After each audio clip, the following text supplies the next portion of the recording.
Si vous pensez que les châteaux médiévaux n'étaient que de vieilles forteresses de pierre ennuyeuses, il est temps de revoir votre jugement. Ces anciennes bastions cachent des secrets stupéfiants qui changeront radicalement ce que vous pensiez savoir. Les seigneurs et les dames qui habitaient ces châteaux recherchaient autant le confort que la protection, tandis que les imposants murs extérieurs étaient purement défensifs. Avec leurs meurtrières et leurs machicoulis, les chambres intérieures formaient un univers vibrant de couleurs et de luxe. Les murs, qui paraissent aujourd'hui nus et gris, étaient autrefois ornés de magnifiques fresques peintes au ton éclatant de rouge, de bleu et d'or. Pour cette élite médiévale, le confort était primordial. Leur sol était souvent recouvert de carreaux importés élaborés, venus de toute l'Europe, disposés en motifs beaux et complets. Les châteaux les plus opulents avaient des fenêtres en verre à une époque où le verre valait plus que l'or à pois. En revanche, la plupart des gens ordinaires devaient choisir entre geler avec des fenêtres ouvertes, ou vivre dans l'obscurité avec des volets en bois. Les habitants des châteaux vivaient en quelque sorte dans des serres médiévales. Les énormes cheminées que l'on trouve dans les ruines des châteaux pouvaient brûler des arbres entiers et étaient alimentées en permanence jour et nuit pendant l'hiver. Les gigantesques tapisseries accrochées aux murs n'étaient pas seulement décoratives. Elles servaient également d'isolation médiévale, empêchant efficacement les courants d'air dans des pièces assez grandes pour accueillir 3 maisons modernes. La grande salle était un espace polyval, accueillant tout, des banquets royaux aux procédures judiciaires, avec des tables pouvant atteindre près de 30 mètres de long. Même les châteaux les plus luxueux n'ont jamais perdu de vue leur objectif militaire principal, car des designs astucieux étaient intégrés dans chaque recoin de ces bâtiments impressionnants. De belles fenêtres cintrées étaient placées suffisamment pour que les flèches ne puissent pas facilement pénétrer, et des sculptures décoratives cachaient souvent des éléments défensifs. Les dispositions de la table étaient également réfléchies, avec des conseillers de confiance assis le dos au mur, tandis que les invités suspects étaient positionnés de manière à être constamment surveillés. Vous êtes-vous déjà demandé pourquoi les escaliers des châteaux semblent souvent conçus pour vous donner le vertige? Ce n'était pas dû à une mauvaise architecture médiévale, mais à un élément stratégique brillant. Regardez de près n'importe quel escalier en colimaçon d'un ancien château, et vous remarquerez qu'il tourne presque toujours dans le sens des aiguilles d'une montre en montant. Ce design était un acte de combat réfléchi. Étant donné que la plupart des attaquants étaient droitiers, cette orientation dans le sens des aiguilles d'une montre les contraignait à combattre avec leurs bras porteurs d'épées coincés contre la colonne centrale, rendant leur coup aussi inefficace que d'essayer de faire du karaté dans une cabine téléphonique. À l'inverse, les défenseurs descendant les escaliers avaient leurs bras droits du côté extérieur et plus large de la spirale, leur permettant de manier leurs armes avec une grande force. Certains châteaux allaient encore plus loin, en construisant des marches de hauteur légèrement différentes dans un même escalier. Les habitants familiers avec le plan savaient quelle marche était inégale, mais les envahisseurs non. Un pas mal placé pouvait faire chuter un attaquant dans les escaliers, faisant du concepteur de l'escalier l'original TripAdvisor. Dans certains châteaux, quelques escaliers spéciaux étaient conçus pour tourner dans le sens inverse des aiguilles d'une montre. Ces escaliers étaient construits spécialement pour les défenseurs gauchers. Environ un chevalier médiéval sur 10 était gaucher, et tout comme aujourd'hui, ces combattants étaient parfois particulièrement appréciés dans la défense des châteaux, représentant le premier avantage des gauchers dans la guerre médiévale bien avant l'existence du baseball. Alors que ces escaliers astucieux empêchaient les visiteurs indésirables d'entrer, les épais murs du château renfermaient un autre secret, des chambres cachées. Les murs des châteaux pouvaient atteindre jusqu'à 3,50 m d'épaisseur, offrant suffisamment d'espace pour dissimuler des pièces entières entre les faces intérieures et extérieures en pierre, avec des entrées presque impossibles à trouver à moins de connaître le secret. Certains de ces passages secrets s'ouvraient en tirant sur un chandelier spécifique ou en touchant une pierre particulière, tandis que d'autres étaient dissimulés derrière des panneaux en bois mobile maquillés en décoration murale ordinaire.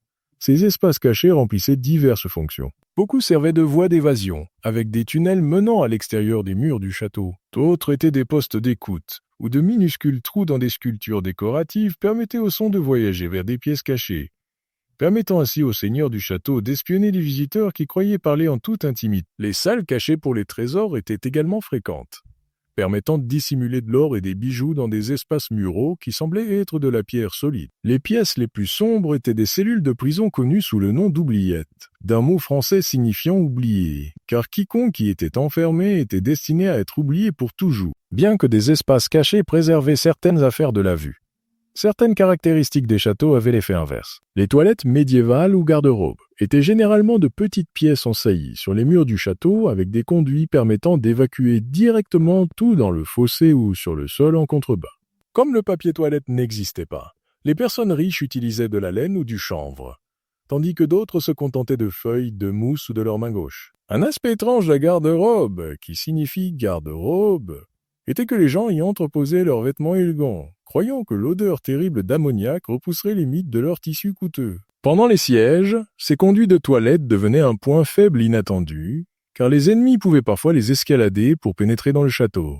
Bien que la technologie des toilettes soit rudimentaire, les entrées défensives étaient beaucoup plus avancées. Certains ponts-levis n'étaient pas seulement levés mais conçus pour s'effondrer délibérément. Des ingénieurs médiévaux astucieux ont créé des ponts-levis spéciaux avec des sections qui pouvaient soudainement se décrocher lorsque les défenseurs actionnaient des leviers cachés, faisant chuter les soldats ennemis dans le fossé en dessous. D'autres châteaux étaient dotés de ponts basculants qui fonctionnaient comme de gigantesques bascules, pivotant pour faire tomber les attaquants dans l'eau ou sur des pics.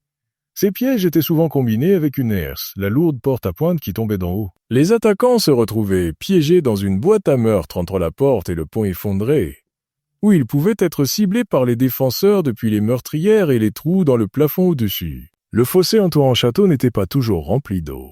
Créer et entretenir un fossé rempli d'eau représentait un travail considérable, ce qui poussait de nombreux bâtisseurs de châteaux à opter pour un fossé à sec. On y trouvait souvent des pieux en bois aiguisés, pointant vers le haut, des buissons épineux et des caltropes, des pointes métalliques à 4 branches conçues pour se poser toujours avec une pointe vers le haut. Les fossés les plus répugnants combinaient ces obstacles aux déchets du château, car les ordures et les eaux usées étaient souvent directement jetées dedans. L'odeur qui en résultait constituait une couche de défense supplémentaire, et tomber dans un tel fossé signifiait faire face non seulement aux pointes, mais aussi à la soupe de choux pourris de la semaine précédente et au contenu des toilettes. Les couloirs en pierre créaient souvent des chambres d'écho naturelles, transformant les châteaux en systèmes de surveillance médiévaux.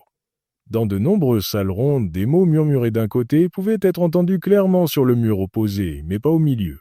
Les architectes de châteaux ont délibérément conçu ces galeries murmurantes, permettant à un seigneur d'écouter ses visiteurs à distance.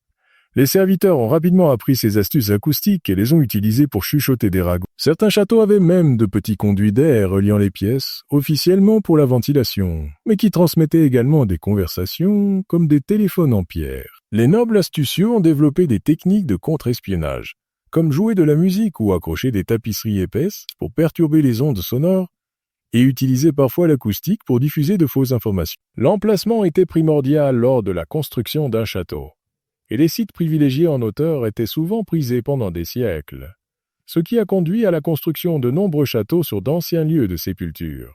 Cela représentait une affirmation puissante de la dominance d'un nouveau souverain, et permettait également d'éviter le travail de nivellement d'un nouveau terrain. Par exemple, le château de Lippe en Irlande se trouve sur un terrain utilisé pour des cérémonies anciennes, et lors des rénovations, des travailleurs ont découvert un puits souterrain rempli d'innombrables squelettes humains. De même, le château d'Édimbourg a été érigé sur un rocher où les gens enterraient leurs morts depuis au moins 3000 ans. Beaucoup du château possédaient aussi leurs propres cryptes funéraires directement sous leurs niveaux principaux, les vivants marchant et dansant juste au-dessus de leurs ancêtres décédés. Ces forteresses médiévales pouvaient abriter des rois et des reines, mais c'était souvent les rats qui régnaient dans les espaces entre les murs et sous les planchers.